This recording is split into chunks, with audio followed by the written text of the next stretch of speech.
हाँ प्यारे बच्चों, बहुत स्वागत है आपका हमारे और आपके प्यारे से यूट्यूब चैनल एसपी क्लास में।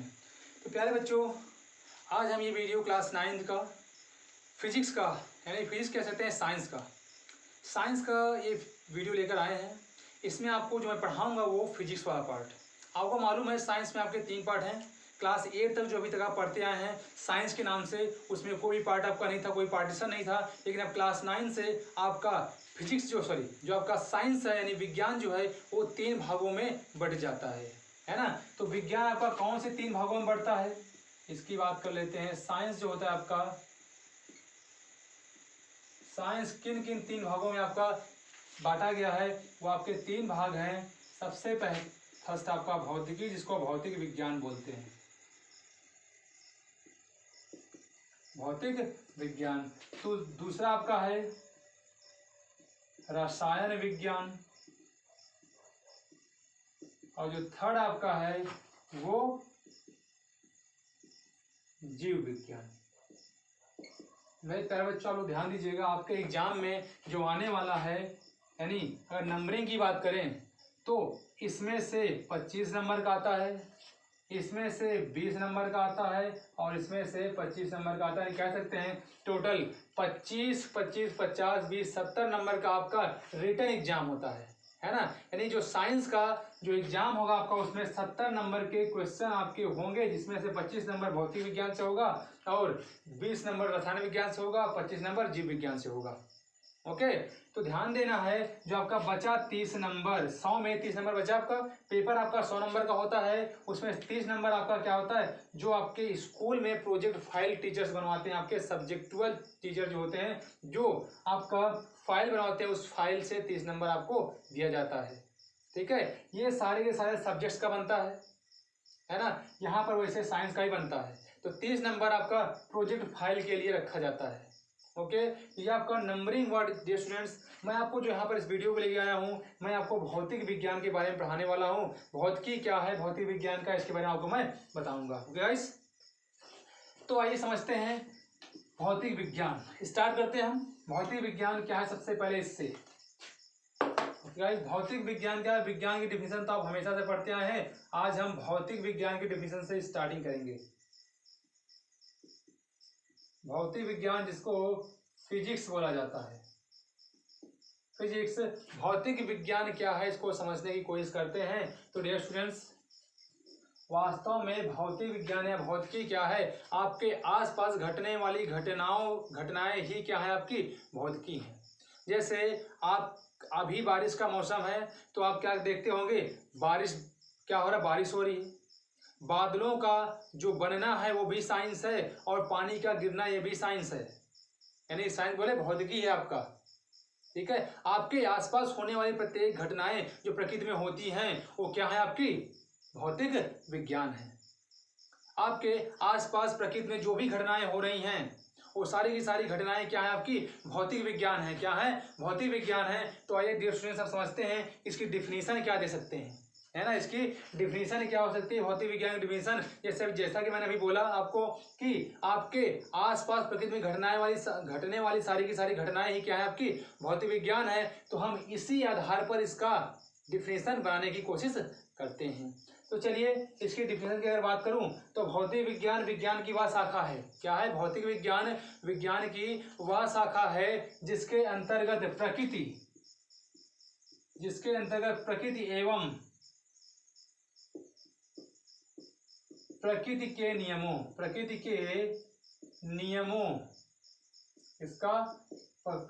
नियमों का अध्ययन किया जाता है। मैंने क्या बताया कि भौतिक विज्ञान विज्ञान की वह शाखा है जिसके अंतर्गत प्रकृति एवं प्रकृति के नियमों का अध्ययन किया जाता है, वो क्या कहलाता है, भौतिक विज्ञान कहलाता है। समझा मैंने क्या बोला, डिस्टेंस आपको समझने की कोशिश करना। मैंने क्या बोला, भौतिक विज्ञान क्या है, भौतिक विज्ञान विज्ञान की वह शाखा है जिसके अंतर्गत क्या करते हैं, प्रकृति और प्रकृति के नियमों के बारे में अध्ययन करते हैं। जैसे कि आप किन किन नियमों के बारे में अध्ययन करते हो, प्रकृति के किन किन रूपों का अध्ययन करते हो। ठीक है, जैसे कि अगर बात करें तो जो आपका बादल का बनना, बारिश का होना, ये क्या है, एक प्रकृति के नियम ही तो हैं, प्रकृति के नियम ही तो हैं। जो पेड़ पौधों के बारे में अध्ययन करते हो आप, तो वो भी क्या है, प्रकृति के अंतर्गत ही तो है, यानी प्रकृति का अध्ययन कर रहे हो आप, है ना। पेड़ पौधे के बारे में पढ़ते हो आप, तो वो भी क्या है, प्रकृति की ही तो है। तो प्रकृति के बारे में आप अध्ययन कर रहे हो कि नहीं कर रहे हो, है ना। तो ये सारे क्या हुए आपके भौतिक विज्ञान। क्लियर है। तो आप भौतिक विज्ञान की डिफिनेशन किस प्रकार से दे सकते हैं कि विज्ञान की वह शाखा जिसके अंतर्गत प्रकृति एवं प्रकृति के नियमों का अध्ययन किया जाता है, क्या कहलाता है, भौतिक विज्ञान कहलाता है। ठीक है, ये आपकी पहली डिफिनेशन हुई इसकी। क्लियर है ये चीजें। इसकी डिफिनेशन आप एक तरीके से और दे सकते हैं, जैसे कोई बोले नहीं हम नहीं मानेंगे, ये डिफिनेशन हम नहीं मानेंगे, आप कोई और डिफिनेशन दीजिए। कोई किसी ने आपसे पूछ लिया और बोला भैया हमें डिफिनेशन हम जानते नहीं है, आप हमें कोई और डिफिनेशन बताइए, तो आप उसको आप एक डिफिनेशन और बोल सकते हैं। भौतिक विज्ञान विज्ञान की वह शाखा है, भौतिक विज्ञान विज्ञान की वह शाखा है जिसके अंतर्गत भौतिक राशियों का अध्ययन किया जाता है। क्या बोलेंगे, भौतिक विज्ञान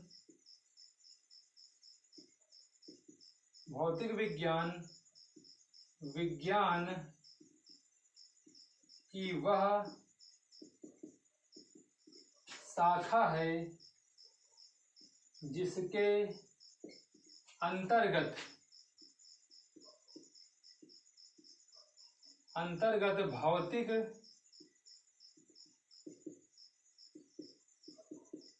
भौतिक राशियों का अध्ययन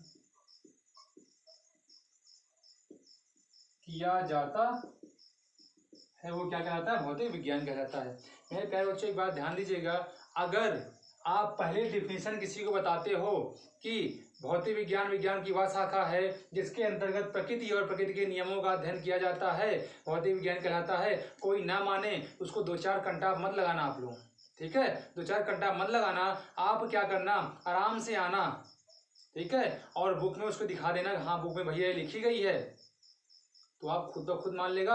आप ऐसा गलती मत करना 2-4 घंटा लगा दो, नहीं यही होगा मैं सर ने बताया है। ठीक है, तो आप इस डिफिनेशन को ना दो तो इस डिफिनेशन को दे दो।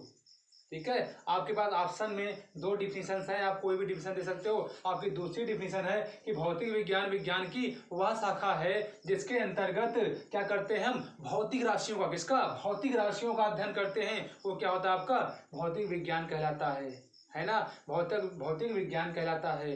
तो बात यहाँ पर ये फंसी कि भौतिक राशि क्या है, हम भौतिक राशि के बारे में लिख तो दिए यहाँ पर, भौतिक राशि क्या है आपसे वो पूछ सकता है, भैया तुम भौतिक राशि बोले तो भौतिक राशि क्या होती है, भौतिक राशि क्या होती है, आखिर में हम कैसे जाने, डिफिनेशन में आप ला दिए भौतिक राशि, क्या हम जाने क्या होता है भौतिक राशि, तो उसको बताना भैया भौतिक राशि क्या होती है, उसके बारे में बता देना कि वे राशियां, उसके बाद भौतिक राशियों के बाद उसको बताओगे, बोलोगे वे राशियां जिनका मापन किया जा सकता है, जिनको माप सकते हैं, वो क्या होती हैं, भौतिक राशियां होती हैं। जिन जिन राशियों को आप माप सकते हो क्या होती हैं, भौतिक राशियां होती हैं। क्या होती हैं, भौतिक राशियां होती हैं। तो आप क्या बोलोगे, भौतिक राशि की डिफिनेशन, भौतिक राशि क्या होती है, तो बोलोगे काका दादा मामा मामी जो भी हो, जो भी पूछा हो आपसे, क्या बोलोगे, भैया भौतिक राशि वे राशियां होती हैं जिनका मापन कर सकते हैं।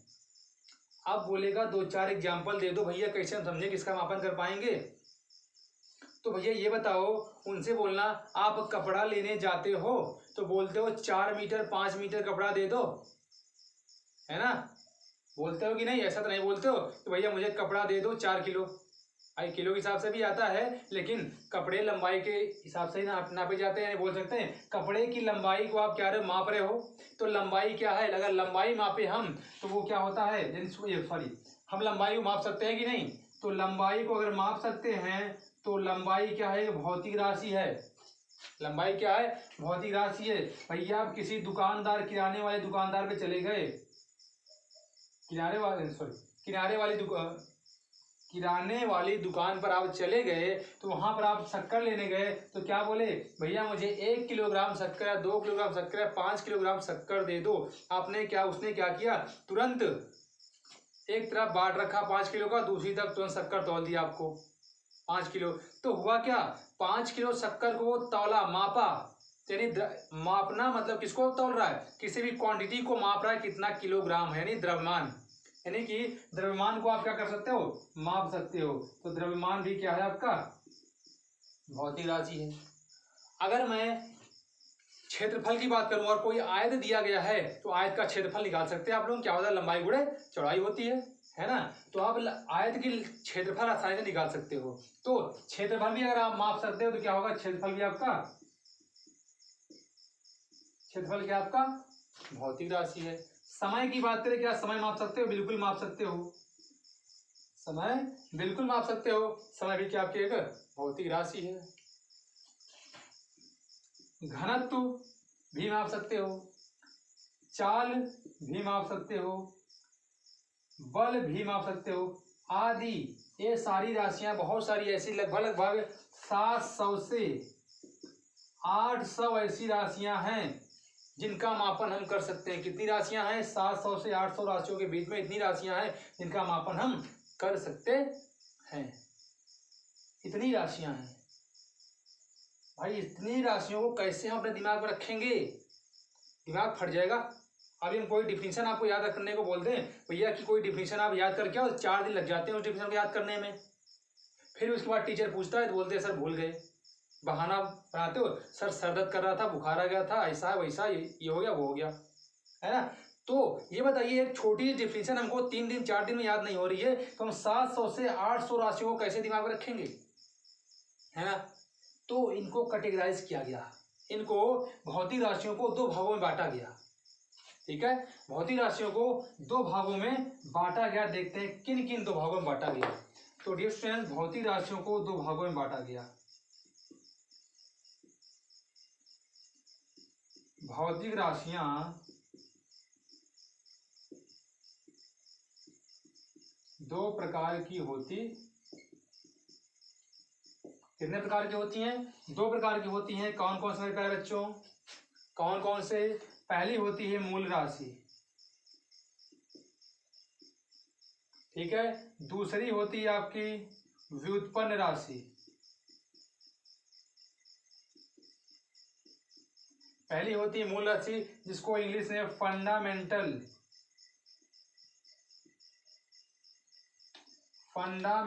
क्वांटिटी बोलते हैं। क्या बोलते हैं, फंडामेंटल क्वांटिटी बोलते हैं। दूसरे को क्या बोलते हैं, व्युत्पन्न को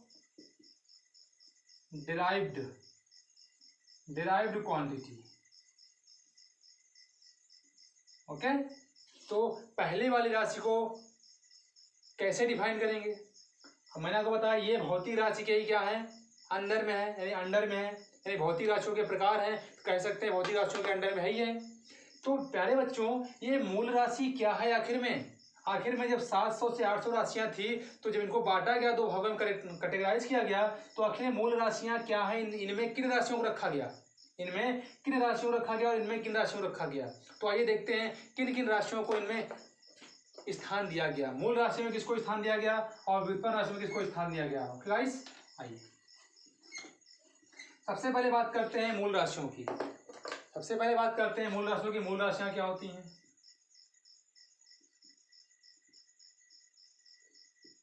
फंडामेंटल क्वांटिटी। यार बच्चों, मैं आपको कुछ एग्जांपल देता हूं। जैसे आप किसी किराने की दुकान पर गए शक्कर लेने, क्या लेने, शक्कर लेने। आप ये मत बोलना कि सर बार बार शक्कर लेने को ही बोल रहे हैं, यार कुछ और भी ले लेना, आप लोग जो भी ले लेना।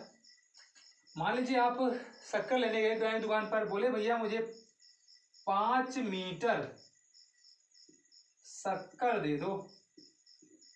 आपने क्या बोला, 5 मीटर शक्कर दे दो। दुकानदार बोला भैया पागल हो क्या, कहीं शक्कर मीटर में माप दिया जाता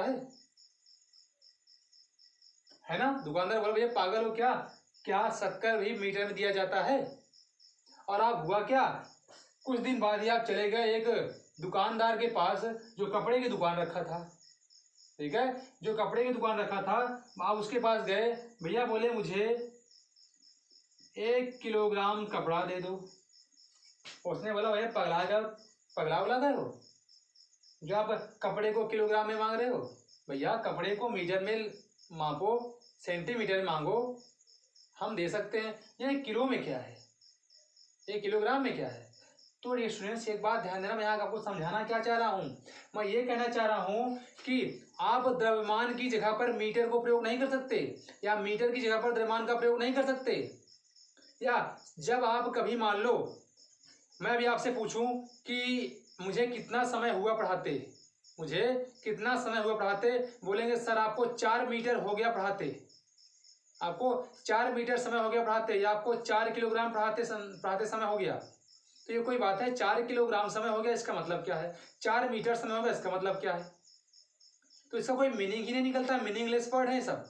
यानी कह सकते हैं कि वे राशियां, देखिए हम क्या बोले आपको, इन ये जो आपका मीटर है, मीटर को किलोग्राम की जगह यूज कर सकते हैं? नहीं, बिल्कुल भी नहीं कर सकते। क्या किलोग्राम को मीटर जगह यूज कर सकते हैं? नहीं। क्या समय की जगह पर किलोग्राम कर सकते हैं यूज, मीटर कर सकते हैं? नहीं। यानी कि इनमें वे सारी राशियां रखी गई जो पूर्णतया स्वतंत्र थी, जो किसी दूसरे राशि पर डिपेंड नहीं थी, जो दूसरे राशियों के रूप में व्यक्त नहीं की जा सकती, है ना। तो हम क्या बोलेंगे, मूल राशियां क्या होती हैं? वे राशियां होती हैं जो पूर्णतया स्वतंत्र होती हैं। स्वतंत्र होने का मतलब है ये अन्य किसी राशि पर डिपेंड नहीं करती हैं, अन्य किसी राशि पर निर्भर नहीं करती हैं, ये इनका अस्तित्व अपने में ही है, ठीक है, खुद का अस्तित्व रखती हैं, किसी दूसरे पर डिपेंड नहीं करती है। तो मेरे प्यारे बच्चों, इनका कॉन्सेप्ट समझ आ गया होगा। हम क्या बोलेंगे, वे राशियां जो पूर्णतया स्वतंत्र होती हैं और जिन्हें एक दूसरे के पदों में व्यक्त नहीं किया जा सकता, वो क्या होगी, मूल राशियां होती हैं। तो क्या बोलेंगे इसका डिफिनेशन प्यारे बच्चों, वे राशियां जो पूर्णतया स्वतंत्र होती हैं और जिन्हें किसी दूसरे राशि के पदों में व्यक्त ना किया जा सके, मूल राशि कहलाती है, ठीक है, मूल राशि कहलाती है। क्लियर हुआ। तो क्या बोलेंगे इसकी डिफिनेशन, वे राशियां जो पूर्णतः स्वतंत्र होती हैं, जिन्हें किसी दूसरे राशि के पदों में व्यक्त नहीं किया जा सकता, वो कौन सी राशियां होती हैं, मूल राशियां होती हैं। तो मेरे प्यारे बच्चों, जो मूल राशियां होती हैं, मूल राशियों की कुल संख्या 7 होती, मूल राशियों की कुल संख्या कितनी होती है, मूल राशियां कितनी होती हैं, 7 होती हैं। 7 मूल राशियां होती हैं। मेरे प्यारे बच्चों को कौन कौन सी 7 मूल राशियां हैं उसको देखिए। सबसे पहले आपका लंबाई, सेकेंड नंबर द्रव्यमान, थर्ड नंबर समय, फोर्थ नंबर ताप, फिफ्थ नंबर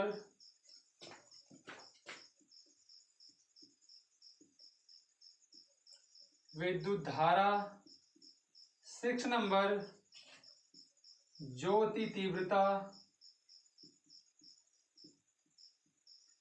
7 नंबर पदार्थ की मात्रा, पदार्थ की मात्रा। तो प्यारे बच्चों, ये 7 राशियां हैं जो मूल राशियां होती हैं। यानी ये राशियां किसी अन्य राशि पर डिपेंड नहीं करती, इन्हें किसी दूसरे के पदों में व्यक्त नहीं कर सकते। समय की जगह पर द्रव्यमान को, या ताप की जगह पर तीव्रता को, ज्योति तीव्रता को, या लंबाई की जगह पर ज्योति तीव्रता को किसी का प्रयोग नहीं कर सकते, है ना। यानी कि इनका खुद का अस्तित्व है।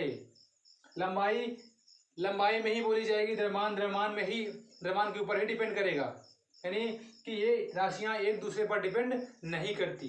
तो इसकी डिफिनेशन आप ऐसे भी दे सकते हो कि वे राशियां जो पूर्णतया स्वतंत्र होती हैं, बोल सकते हैं वे राशियां जो एक दूसरे से पूर्णतया स्वतंत्र होती हैं, वे मूल राशियां कहलाती हैं। या बोल सकते हैं वे राशियां जो एक दूसरे पर निर्भर नहीं करती, वो क्या होती हैं, मूल राशियां। मैंने इसकी कई सारी डिफिनेशन आपको बता दी। मेरे प्यारे बच्चों, आपको एक डिफिनेशन अपने दिमाग में रखना है।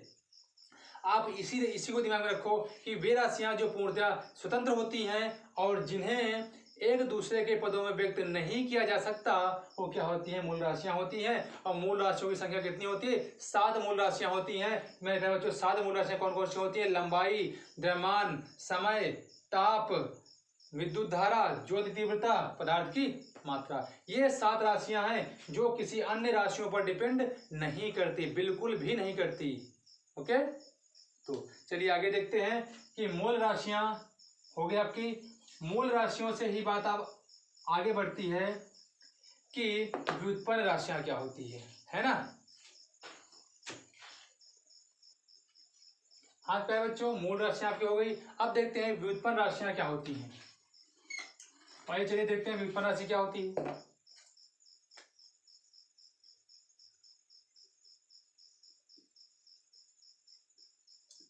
व्युत्पन्न राशि इसको बोलते हैं डिराइव्ड क्वांटिटी। ठीक है, व्युत्पन्न राशियां क्या होती हैं, डिराइव्ड क्वांटिटी क्या होती हैं, इसको समझते हैं। अब आपको मैंने बताया, उसमें तो आपको मूल राशि बताया कि वे राशियां जो पूर्णतः क्या होती है, स्वतंत्र होती हैं, एक दूसरे के पदों में व्यक्त नहीं की जा सकती, वो क्या होंगी, व्युत्पन्न मूल राशियां होंगी। अब डियर स्टूडेंट्स, व्युत्पन्न राशियां क्या होती हैं। व्युत्पन्न राशियां वे राशियां होती हैं जिन्हें मूल राशियों से प्राप्त किया जाता है ना। यानी कि वे राशियां जिन्हें मूल राशियों की सहायता से प्राप्त किया जाता है क्या कहलाती हैं, व्युत्पन्न राशियां कहलाती हैं। यानी बोल सकते हैं ये राशियां पूर्णतः स्वतंत्र नहीं होती हैं, ये किनसे प्राप्त होती हैं, मूल राशियों से। मतलब कि ये किस पर डिपेंड होती हैं, मूल राशियों पर डिपेंड करती हैं। यानी कि वे राशियां जो मूल राशियों से प्राप्त की जाती हैं व्युत्पन्न राशियां कहलाती हैं, डिराइव्ड क्वांटिटीज कहलाती हैं। ठीक है, तो मेरे प्यारे बच्चों ऐसी कौन कौन सी राशियां हैं जो मूल राशियों पर डिपेंड करती हैं। ऐसी कौन कौन सी राशियां हैं जो मूल राशियों पर डिपेंड करती है। मेरे प्यारे बच्चों ध्यान दीजिएगा, सबसे पहले तो हम बात करेंगे क्षेत्रफल की। इसकी क्षेत्रफल की बात करेंगे। प्यारे बच्चों क्षेत्रफल का फार्मूला क्या होता है, लंबाई गुणे चौड़ाई। लंबाई गुणते चौड़ाई होता है। तो मेरे प्यारे बच्चों ये भी एक प्रकार की क्या है, लंबाई है, ये भी एक प्रकार की लंबाई है। ठीक है, तो बताइए क्षेत्रफल इसके क्या हुआ, एग्जाम्पल के रूप में हुआ। कोई क्षेत्रफल किस पर डिपेंड कर रही है, लंबाई पर डिपेंड कर रही है। ठीक है, क्षेत्रफल किस पर डिपेंड कर रही है, लंबाई पर डिपेंड कर रही है। क्लियर चीज है। दूसरी बात करते हैं मेरे प्यारे बच्चों, घनत्व। देखिए क्या घनत्व क्या होता है, द्रव्यमान बटा आयतन। द्रव्यमान बटा आयतन। मेरे प्यारे बच्चों ध्यान दीजिएगा कि द्रव्यमान मतलब कि आपका क्या है भाई, द्रव्यमान तो मूल राशि है कि नहीं आपकी, द्रव्यमान मूल राशि है। आयतन मतलब कि क्या हो जाएगा, अगर आपका जिस प्रकार से होगा, यानी लंबाई इसमें होती है ना, आयतन में भी लंबाई होती है और यहाँ पर द्रव्यमान होता है। मतलब कि द्रव्यमान और लंबाई पर निर्भर कर रही कि नहीं, यानी ये घनत्व जो है द्रव्यमान और लंबाई यानी मूल राशियों पर आपकी डिपेंड है, निर्भर कर रही है। तो क्या होगा, ये आपका व्युत्पन्न राशि होगी। ठीक, तीसरा आप वेग की बात कर सकते हैं। वेग या चाल बात कर सकते हैं। प्यारे बच्चों वेग या चाल की फार्मूला क्या होता है, दूरी या विस्थापन बटा समय। प्यारे बच्चों ध्यान दीजिए, वेग बराबर विस्थापन बटा समय होता है, चाल बराबर दूरी बटा समय होता है। तो विस्थापन भी एक प्रकार की लंबाई है और दूरी भी एक प्रकार की लंबाई है, बटा समय। ये भी लंबाई है, ये भी, ये समय आपका, ये लंबाई ये समय। तो बताइए जो वेग है या चाल है किस पर डिपेंड कर रहा है, मूल राशियों पर डिपेंड कर रहा है कि नहीं। जब ये मूल राशियों पर डिपेंड कर रहा है तो कैसी राशि होगी, ये व्युत्पन्न राशि होगी। नंबर 4 की बात करें प्यारे बच्चों, बल। अभी तो आपने नहीं पढ़ा होगा, लेकिन बल का फार्मूला होता है बल बराबर द्रव्यमान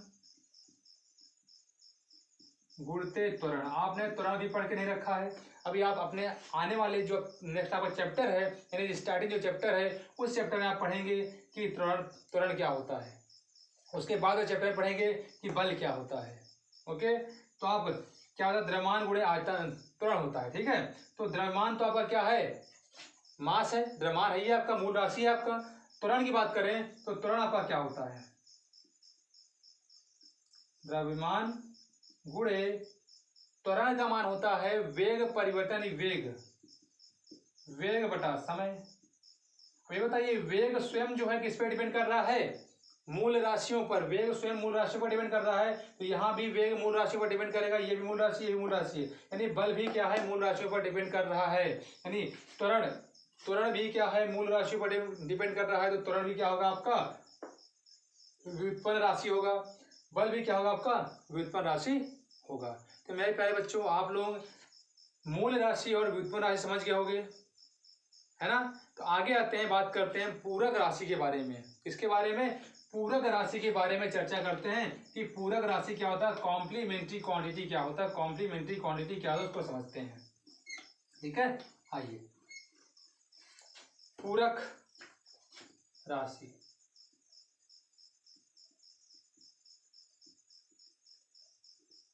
पूरक राशि क्या होता है, कॉम्प्लीमेंट्री क्वांटिटी क्या होता है इसको समझते हैं। तो प्यारे बच्चों, हुआ क्या, जैसे मूल राशियां आपके बनी, मैंने होता है 700 से 800 आपकी भौतिक राशियां हैं। इनको कैटेगराइज करने के लिए, इनको याद रखने के लिए क्या किया गया, इनको दो भागों में बांट दिया गया। जब दो भागों में बांट दिया गया तो मूल राशियां आपकी कुछ बन गई और कुछ व्युत्पन्न राशियां बन गई। क्लियर है। अब कुछ समय बाद हुआ क्या, दो ऐसी राशियां आपकी मिली, कोण और घन कोण। कोण और घन कोण, दो आपकी ऐसी राशियां मिली जो पूर्णतः स्वतंत्र थी। क्या थी, जो पूर्णतः स्वतंत्र थी, किसी अन्य के पदों में इसको व्यक्त करना असंभव था, अन्य के पदों में व्यक्त नहीं कर पाते थे इसको, है ना। किसी अन्य राशि के पदों में इसको व्यक्त नहीं कर पा रहे थे, पूर्णतः स्वतंत्र थी। तो हुआ क्या, सोचा गया भाई ये तो मूल राशि है, तो इसे मूल राशियों के समूह में क्यों न रख दिया जाए। लेकिन हुआ क्या, मूल राशियों के समूह में न रख के इसको एक पूरक राशि के नाम से नामकरण कर दिया गया इनका। अब बोला गया कि इसकी डिफिनेशन क्या दी गई, बोली गई कि वे राशियां जो मूल राशियों की संख्या को पूर्ण करती हैं वो क्या कहलाती हैं, पूरक राशियां कहलाती हैं। क्या कहलाती हैं, वे राशियां जो पूरक, सॉरी, जो मूल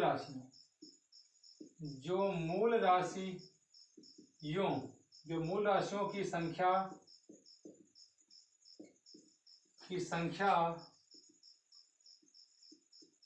को पूर्ण करती हैं, क्या कहलाती हैं, पूरक राशियां कहलाती